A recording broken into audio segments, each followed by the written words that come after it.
Hello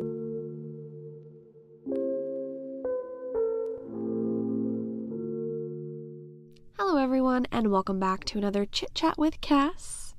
Today's episode is a little different.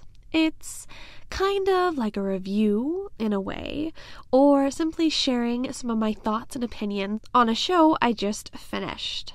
This show was on the Paramount Network called It Was Him, The Mini Murders of Ed Edwards. So, fair warning, if you don't like true crime, unsolved mysteries, or murders, this episode might not be for you. I've covered a few different crimes on my second channel, and I do find true crime to be very interesting, and I like learning and researching certain aspects of different cases. So while I haven't really covered anything like this on this podcast, I thought it might be interesting to chat about, considering I just finished the series and had some things that I just thought would be a good episode topic. So the basic description of this show, if you aren't familiar with it, Ed Edwards was arrested in 2009 and found guilty of 5 murders over 20 years. He died in prison 2 years later, after which Wayne Wolf discovered that Edwards was his estranged grandfather. Now Wolf attempts to shed light on his relative's serial killing past and find closure for his father. In a 6-part documentary, Wolf partners with former FBI Cold Case Task Force officer John Cameron to prove Edwards responsible for some of the most infamous murder cases of the 20th century, from the Black Dahlia to JonBenet Ramsey and the Zodiac killings. So when I first saw the previews for this show, I was really intrigued, because some of the cases that this ex-detective John Cameron was mentioning and claiming that Edwards had a part in, I knew about, and I was very interested in them. 2 of which are the Black Dahlia, aka Elizabeth Short, and the Zodiac killer. I am very fascinated by these 2 cases, and I've done a lot of my own research about them for my Bizarre and Unusual World videos, so the show immediately caught my interest because of those 2 specifically. I can't say that this show wasn't interesting or entertaining. However, I have some pretty basic thoughts or reviews of it as a whole. John Cameron, the ex-detective, is too obsessed with this case. And sadly, it consumed him and his life. That is my basic thoughts on this documentary series. John Cameron now thinks so many famous murders were done by Edwards, and that's almost all he sees in most of his findings. What's sad is I see that he really has the potential to be a really great detective. He has so many good ideas and theories for multiple cases. If, the big if, he takes Ed Edwards out of the equation. Some of the points he makes during the investigation actually make sense. It's a good theory for the case, for each case, really, but not with Ed Edwards. If you take his theory and put it with somebody else, maybe. But Ed Edwards does not fit into all of these cases, at least in my opinion. I feel sorry for him because Ed Edwards has, messed up his life, and now all he sees is proof connecting all these crimes together. And even Edwards' grandson, Wayne Wolf, started to see that as the show progressed. So, being a serial killer's grandson, Wayne wanted to learn if he would become his grandfather, essentially. Even though he never knew him, his father didn't even know him, really. Actually, his grandma did this, great thing on that part, She got them out of that crazy situation. But still, he wondered if, he could potentially become a serial killer, or if it was, something genetic. Was he like his grandfather? All of those things were kind of the answers he was seeking and trying to learn more about his grandfather. So that aspect of the show I found very interesting, and I actually really enjoyed Wayne Wolf's commentary and his thoughts and opinions on the different cases. He was the more realistic standpoint, you could say, of this series. So going through the series, you have the 2 very different people going over these various murder cases. John Cameron is obsessed with this stuff. Some of his theories are very far-stretched, I believe. He can't just see things clearly. It's really unfortunate. And then we have Wayne Wolf, who is really trying to just learn more about his family, like I said, more about the history, what crimes his grandfather truly committed. He even meets aunts and uncles that he's never met before in an effort to learn more about his grandfather and the man he was. And honestly, Wayne Wolf is just the much more realistic view of things. He wants the evidence, which I seriously appreciate the differing perspectives of this and the wanting the evidence. That's very important in murder cases. Evidence. So Ed Edwards has 5 confirmed murders, and these are the ones that he went to jail for. The first set was a double murder. Billy Lavaco and Judy Straub were murdered in Ohio in 1977. The second pair was another double murder, Tim Hawk and Kelly Drew in Wisconsin, 1980. He was connected to this case through modern DNA testing, and his own daughter actually contacted the police about what she believed was her father's involvement in the case. And last, Ed Edwards actually confessed to killing his foster son, Danny Boy Edwards, in Ohio in 1996. This murder was a bit different from his previous one and was solely focused on his idea to kill him and collect insurance money. So, not a great guy, killing his own foster son. So Ed was sentenced to death in 2011, but he died in prison about a month later from natural causes. With his death coming so suddenly, a lot of people wonder if secrets died with him or other murders that he didn't confess to or didn't have a chance to talk about. Now, if you look up Ed Edwards, you can find interviews with him, taped confessions, and so on. He was even on the show To Tell the Truth back in the 70s.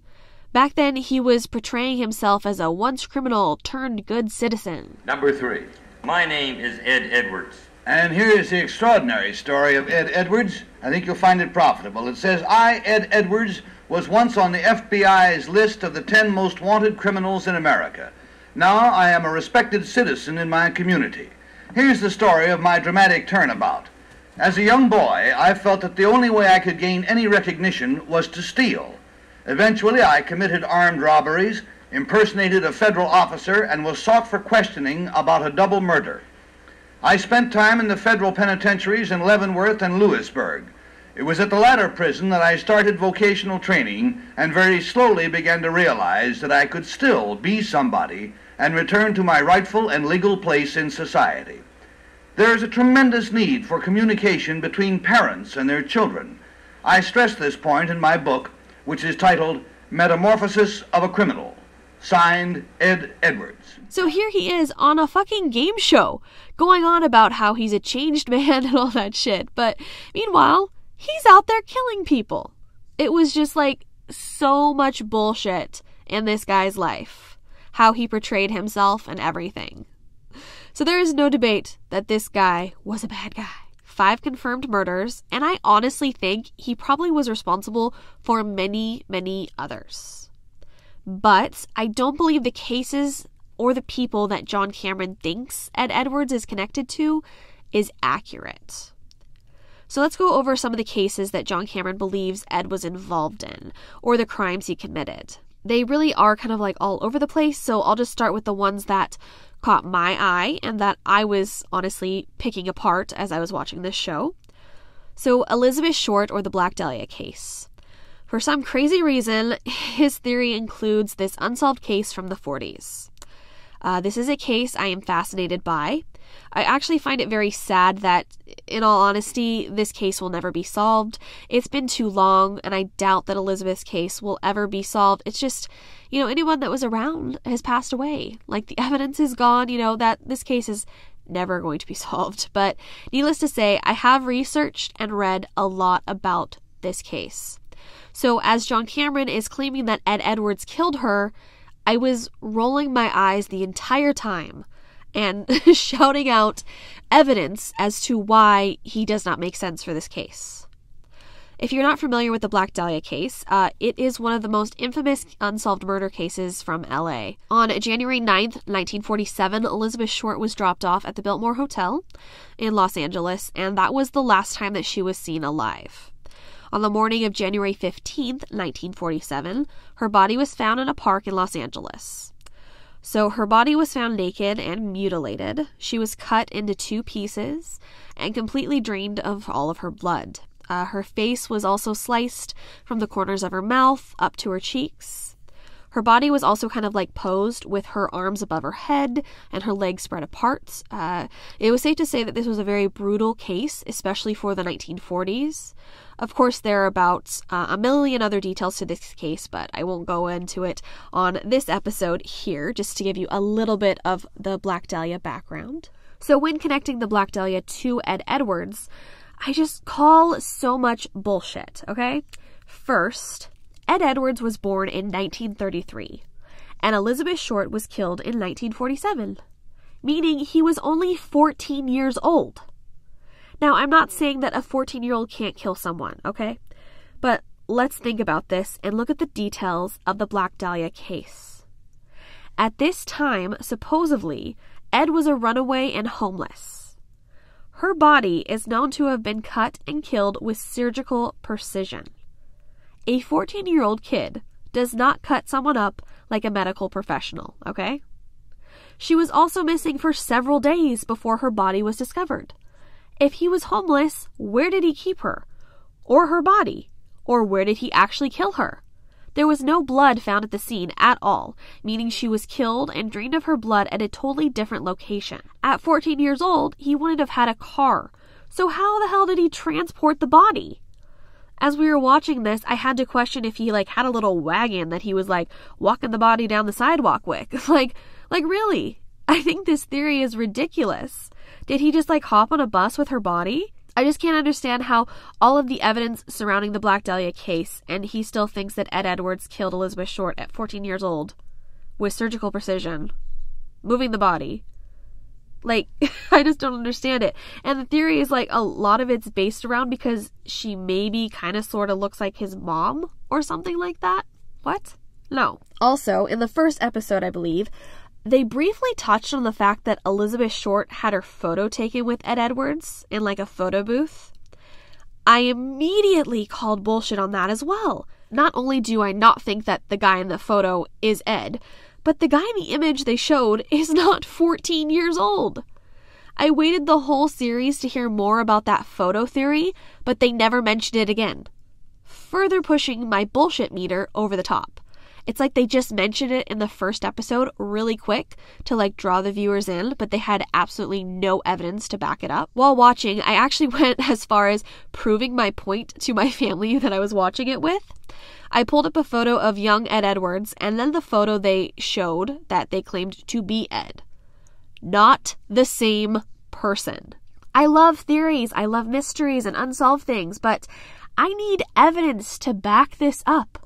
Or you're going to get a lot of eye rolls from me, especially when you ignore the current evidence to try and fit your theory. The other big one was the Zodiac Killer. I'm sure you've heard of this case. It was a huge thing for California. I've also done a lot of research for the Zodiac and watched a lot of documentaries and so on. For this, I once again think that this theory just doesn't hold up. So yes, this show has a huge part of connecting Ed Edwards to the Zodiac Killer. The Zodiac Killer, in case you don't know, has 7 confirmed victims, but the Zodiac, or people pretending to be the Zodiac, have claimed close to 40 victims. So he was a serial killer for mostly Northern California in the 60s and into 70s. People clearly today still do not know who the Zodiac Killer is. Of course, there's theories, there's suspects, but it's a cold case. No one knows who it was.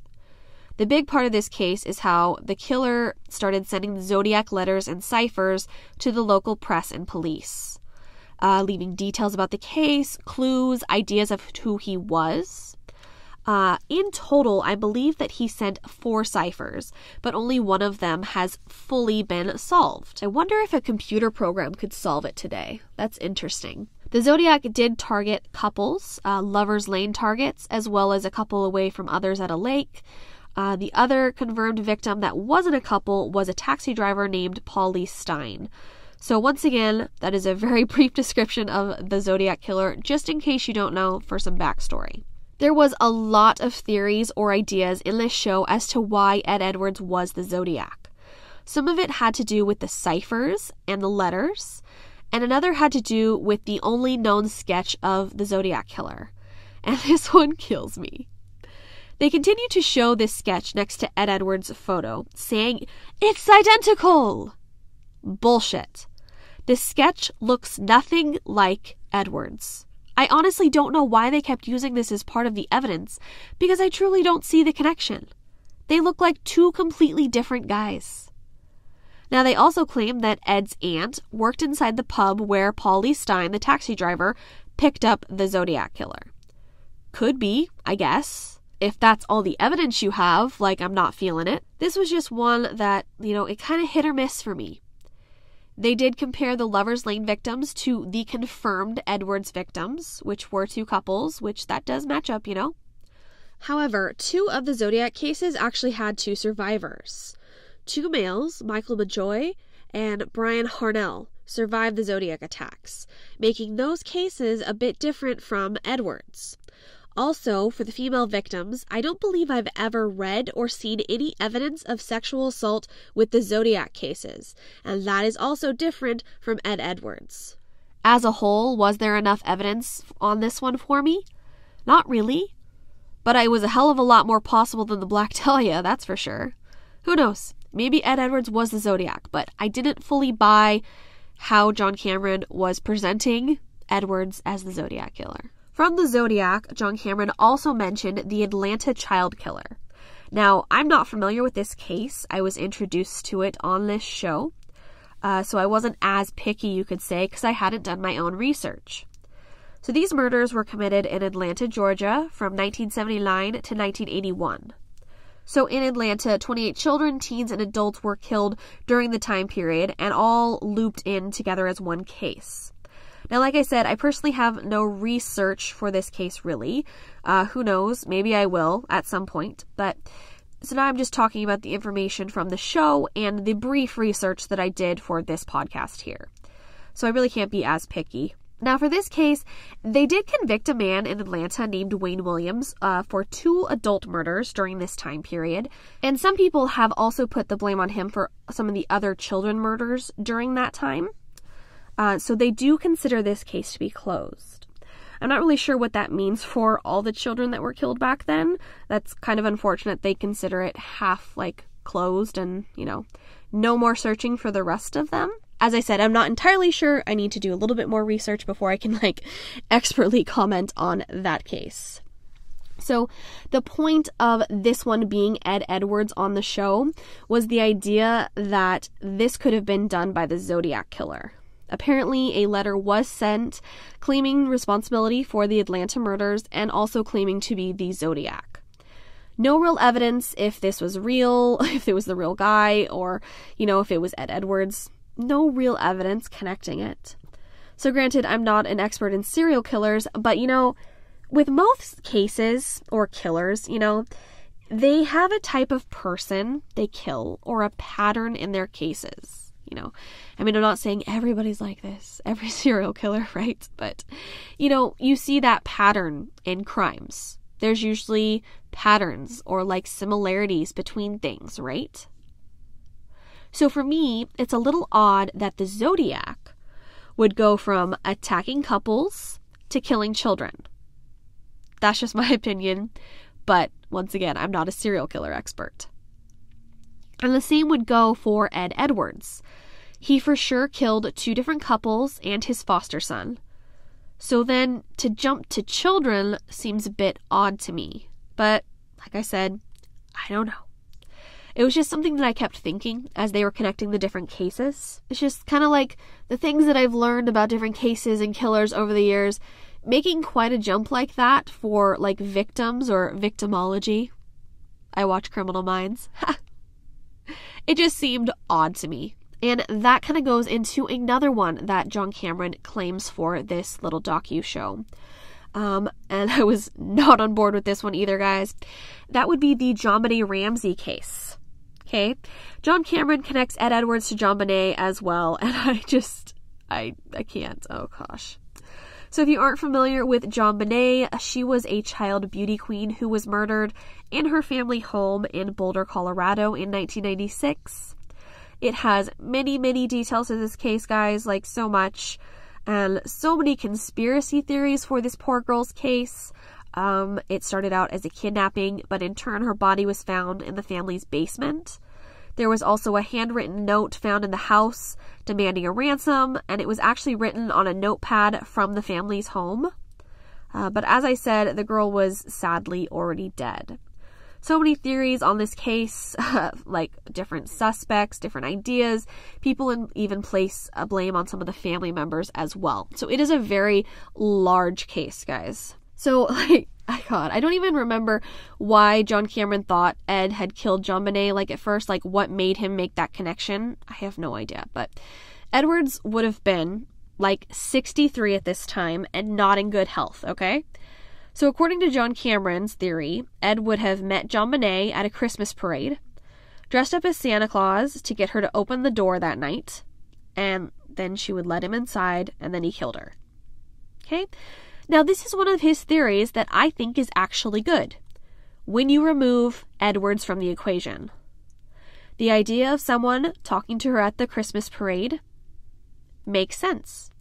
And she even told one of her friends that Santa Claus was bringing her a present the day after Christmas. That's part of the case details, right? Which is a super creepy thing to say, knowing that she died during this time. So yes, the idea that someone talked to her and then showed up as Santa is a great idea for this case. It's a great theory. And then JonBenét could have let him inside, and then the crime started there. But then we think to Ed Edwards. Why? Why did he randomly decide to kill JonBenét? At his age and health, could he really walk around this family home and not be heard?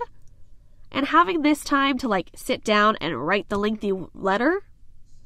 I do think that John Cameron mentioned that the family home was on a Christmas tour where Ed could have taken a piece from their notepad to write the ransom, but why?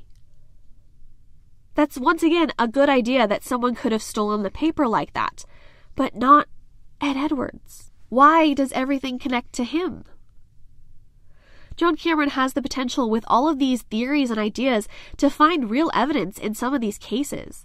But sadly, he's so obsessed with Ed Edwards that he just connects everything he finds or all the theories he has to this one person. Once again, thinking to Edwards' age and health, I don't see him being able to make it into the house, not be heard, kill that poor little girl, and take her down to the basement, and then leave. I just don't buy it. Later in the episode, Wayne Wolf, his grandson, did even get confirmation from a family member that Edwards was home for Christmas that year, and not in Colorado. But that didn't seem to convince Cameron at all. He's very set in his ways, it seems. If you guys would like to know more about JonBenét's case, I can't help but suggest the Mile Higher podcast. Kendall on that podcast knows a lot about that case, and they have a full episode dedicated to the JonBenét Ramsey case. Kendall also has a video on her YouTube channel, Kendall Ray, that is also dedicated to that case. So if you guys want to learn more about JonBenét Ramsey and theories and things like that, I would highly recommend them. I really enjoy their research that they put into it, and I actually learned a lot about the case from the Mile Higher podcast and Kendall and Josh, and it really did get me interested in the case. So I would recommend them to learn more about JonBenét. So they really covered a bunch of other cases as well that Cameron claims Ed Edwards committed. They were cases that I honestly don't know much about, like Laci Peterson. I think he mentioned that one because she might have resembled Edward's mother again. I don't know. I wasn't sold on it, and the whole framing her husband thing I just didn't get. Teresa Halbach was another one where the evidence just didn't make sense for me. I didn't get it. Another one where John Cameron claimed Edward framed her killer. Let's see. Experts on that case didn't believe it at all, so there's that as well. They pulled different experts or peoples in some of these different cases they covered throughout this documentary series, and a lot of them, didn't agree with John Cameron, and he wouldn't even, give them a chance. If you're going to bring in an expert, you have to listen to what they say.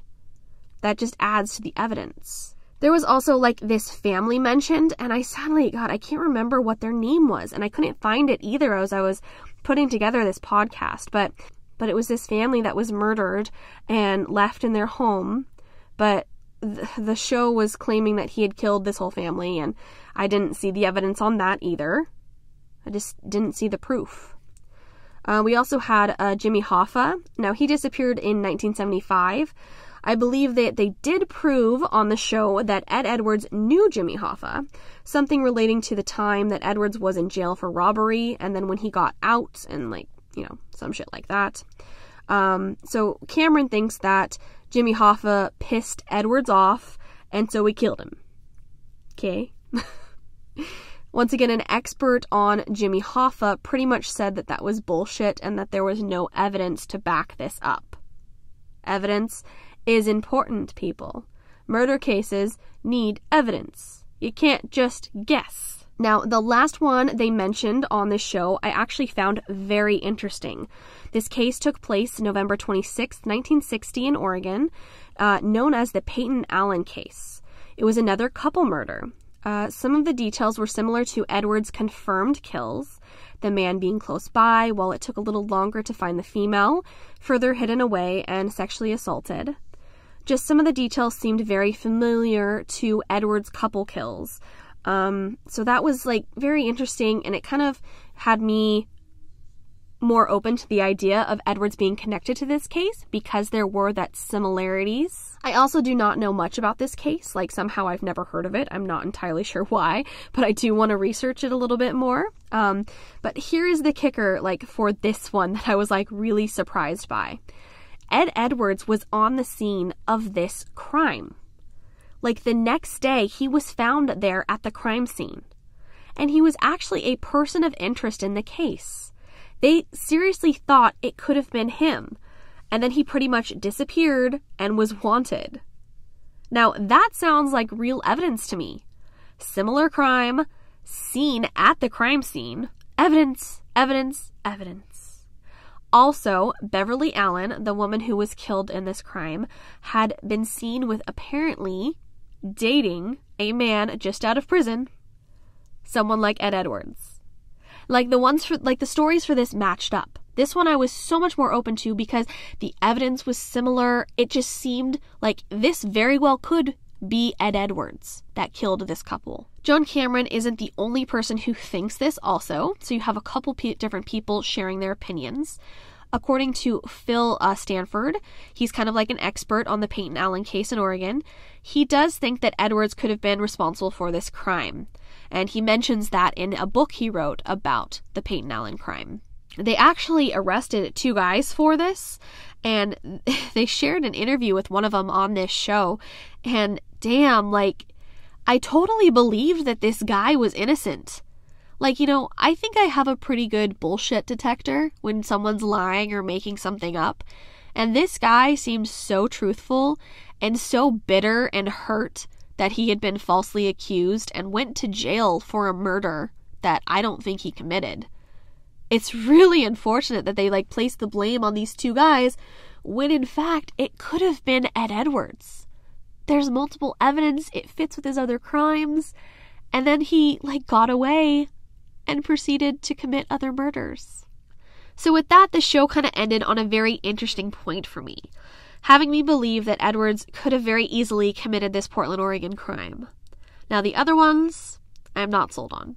The research I've done on Elizabeth Short, the Zodiac, and even JonBenét just tells me that Ed Edwards was not the killer in those cases.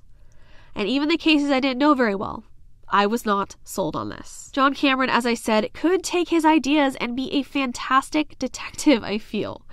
But the obsession with Ed Edwards has ruined his point of view. All he sees is Edwards. I did enjoy Wayne Wolf on this show. His discovery of his family's past, what his grandfather had done and maybe didn't do. His voice of reason in this show was greatly appreciated for my view, and just his opinion on the different cases and Cameron's evidence or lack of evidence. And I also did enjoy the interaction between John Cameron and Wayne Wolf as they were re-going through these different cases, traveling the different places. It was very interesting to watch and hear the theories. Whether I believe them or not, it was still very fascinating to listen to. I feel like Ed Edwards has been trending a bit lately, probably because of this show. And I'm sure his name will be popping up even more now that the doc show has ended. I just found that it was fascinating, interesting to hear new ideas, new things, even if I did pick them apart.